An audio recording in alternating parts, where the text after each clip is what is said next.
Les amis, bien le bonjour. Je suis dans l'eau, j'ai pas pied, mais je me suis dit, je peux pas résister à la tentation de vous faire une vidéo parce que pour palmer jusqu'à chez moi, j'ai pour un petit moment. Regardez, je vous montre, je sais pas si vous arrivez à voir les palmes. Je vous les montre maintenant, regardez.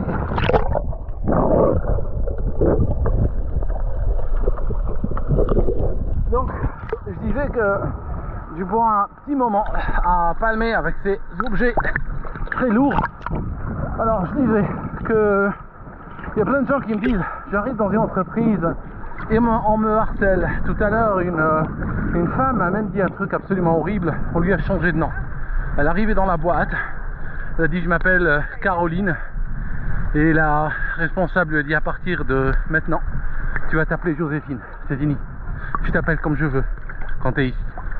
Et en fait, des scènes de harcèlement de plus en plus brutaux, de plus en plus brutales, peut-être une bête, je crois que c'est une bête, sont de plus en plus fréquents de nos jours. Alors déjà, pourquoi on te harcèle? Je vais te dire tout de suite pourquoi on te harcèle.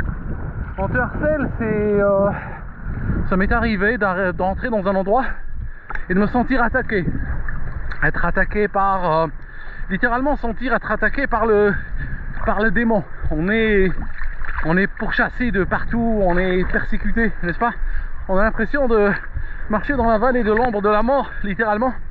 Et puis, c'est une manière, si vous voulez, assez forte de vous dire qu'on vous êtes harcelé dans un endroit. C'est une manière assez forte de vous dire que vous n'appartenez pas à cet endroit. C'est une manière de réaliser qu'en vous, il y a de la valeur, il y a de l'innocence et que vous n'avez pas voulu de compromis. Parce qu'en général, ce qu'on veut faire, c'est vous sentir, on va vous jauger, on va vous juger, on va vouloir voir est-ce que vous êtes tout aussi pourri qu'eux, est-ce que vous chauffez du même bois qu'eux. Et quand ils réalisent que vous valez plus, quand ils réalisent que vous n'êtes pas fait de la même fibre que ces gens-là, eh bien qu'est-ce qu'ils vont tendance à faire? Ils auront tendance justement à vouloir vous harceler et vous casser. Alors très difficile d'éviter ce genre d'endroit parce que là où il y a l'humain, n'est-ce pas, là où il y a l'humain, on va être exposé à ça. Il faut juste le savoir. Et puis ce qu'il faut faire, c'est essayer de les prendre à leur propre jeu dans la mesure du possible. Même si je sais que c'est pas toujours évident, mais il faut les pousser à l'erreur. Quand on voit quelqu'un qui veut nous harceler, dans l'idéal, ce qu'on a envie, on a envie que, non pas que ce harcèlement cesse ou diminue, parce que quand une personne est partie dans cette direction-là, ça va être très difficile pour elle de s'arrêter, mais il faut essayer de l'encourager à plus de harcèlement. C'est cette personne qui m'a écrit tout à l'heure. Elle a réussi à clouer les couilles au mur. Elle a un nana qui l'a harcelé, si on peut dire, même si l'expression qu'elle a utilisée était un peu plus brutale que celle-ci. En fait, ce qu'elle a fait, c'est qu'elle a forcé à persévérer dans le harcèlement. Elle a poussé à devenir de plus en plus brutale dans sa manière de faire les choses. Et à un moment donné, elle a commencé même à lui écrire des emails et tout. C'est très important d'avoir ces choses-là par écrit. Alors moi, je peux vous raconter aussi une histoire. J'étais dans une compagnie, un gars a été recruté, il avait l'air d'être une sorte de peace and love, baba cool, n'est-ce pas, 68 ans, longs cheveux, barbe, tout ça.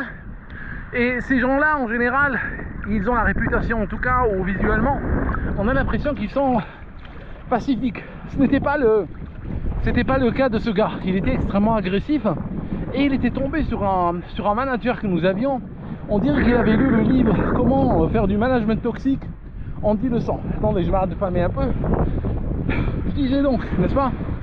Je disais que il s'est servi de lui, le manager s'est servi de lui comme un élément qui lui permettait, n'est-ce pas, de répandre la toxicité au sein de l'entreprise. Par exemple, ce qui me faisait à moi, c'était typiquement, mettons que le gars s'appelle Mike, j'étais un jour en train de lire un livre sur les réseaux de type APLS parce que j'avais une sorte de manque là-dedans et en fait on avait des clients qui utilisaient ça et très souvent c'était problématique pour l'équipe. Donc j'avais acheté un livre, un PLS sur Amazon et j'étais en train de le lire. Il arrive, il regarde, le manager, il me dit, tu es en train de t'informer sur un PLS? Je lui dis oui. Il me dit, t'as pas besoin parce que Mike, il sait tout sur les MPLS. Je dis oui, Mike il sait tout, c'est bien, mais moi je sais pas tout, d'accord? Donc Mike est mieux que moi, c'est bien, mais moi j'ai besoin d'apprendre sur ça. Ok. Plus tard, je vais voir Mike dans la cuisine, je lui dis écoute, tu peux m'aider, il paraît que t'es bon sur les MPLS. Il me dit non, non, j'ai pas la moindre idée, d'accord? Donc en fait, le manager utilisait ce gars de manière toujours à rabaisser les autres, d'accord? Et puis, ce qu'il faisait aussi, c'est qu'il lui donnait les projets, il l'incitait à prendre des projets. Donc par exemple, j'avais un projet qui était sur le point de finir, et puis ce gars débarque, il me dit oui, hors du management, ton projet, je vais le prendre, ton projet maintenant il est à moi. Alors que j'avais galéré pour ce projet là, lui il le prend et puis il va récolter les lauriers. Alors à un moment donné, je me suis dit, il va falloir utiliser la technique de l'aïkido. C'est quoi la technique de l'aïkido? C'est-à-dire qu'au lieu de vouloir, comment dirais-je, l'aïkido c'est utiliser la force de l'adversaire. Ça veut dire qu'au lieu de vouloir pousser l'adversaire, le repousser, on va plutôt le pousser vers où il veut aller. On va utiliser ses penchants naturels.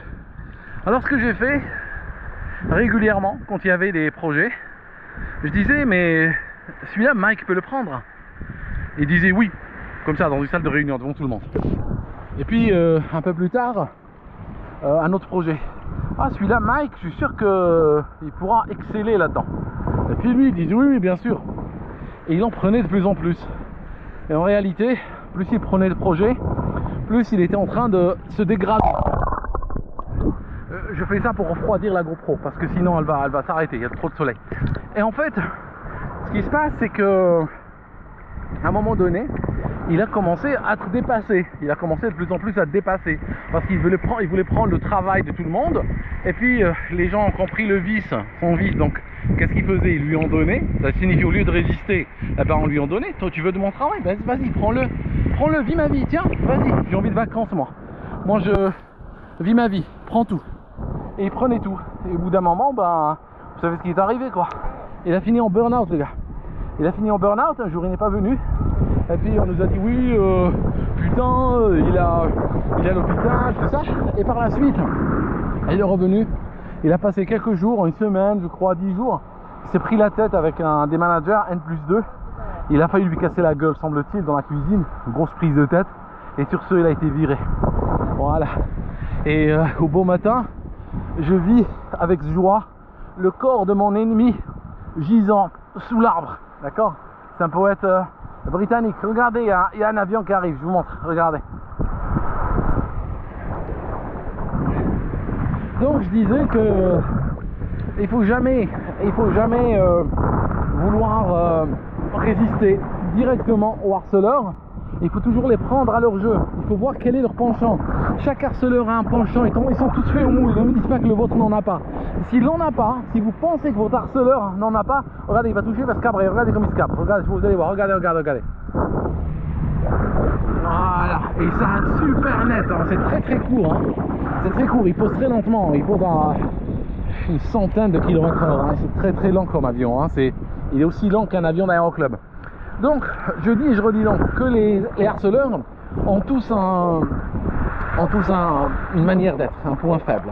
Donc, il faut les prendre par ce point faible-là. Ça ne sert à rien de vouloir juste repousser comme ça. Non, il faut les encourager et puis tout noter. Et avec un peu de chance, vous les ferez collapser avec sous le poids de leur propre merde quelque part. Voilà mes amis. Merci d'avoir écoutez jusque là. Là je suis tout proche de la côte comme vous pouvez le voir maintenant. Et puis je vais rentrer chez moi. À très bientôt.